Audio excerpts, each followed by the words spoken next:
For contemporary Africans, I think it's because of skin type and also related to the latitude and the sunlight exposure. Right? It's different, I think. Right. So now we can actually go into sun exposure because Mhm. what you're saying is true. It has to do with skin type. It has to do with latitude. Okay. So let's start with skin type first. Okay. So we have 6 different kinds of skin types.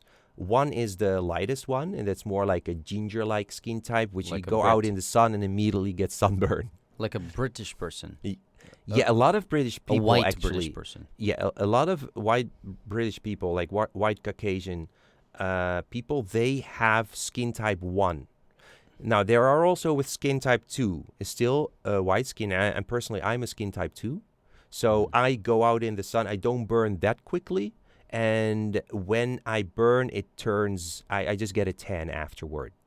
Right. So I get a tan. So usually skin type 1 gets sunburn and then gets back to white. I see. What about my skin type? It kind of brownish. Yeah, I'm so from Asia, so. yeah, you're at least a skin type 3, Mhm. maybe like somewhere between 3 and 4, but like let's say you're a 3, that means you need a little bit more sun exposure to get the same amount of vitamin D production.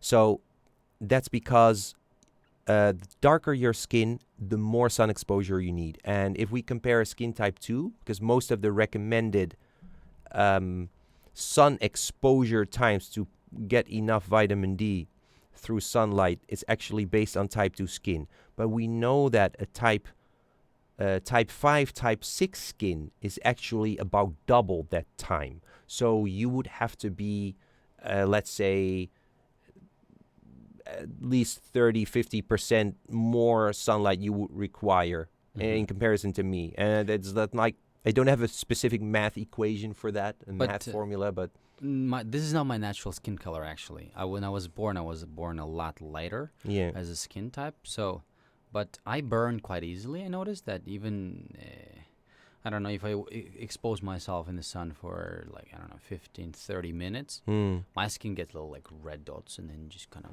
Yeah. charcoals itself into this delicious olive looking color. I don't know if that's healthy or not, but Yeah, that might be a sensitivity towards sunlight. yeah. And actually, quite a fair amount of people have that, and they need to be more careful. Listen to the entire episode of the Immunity Podcast. Link in the description below.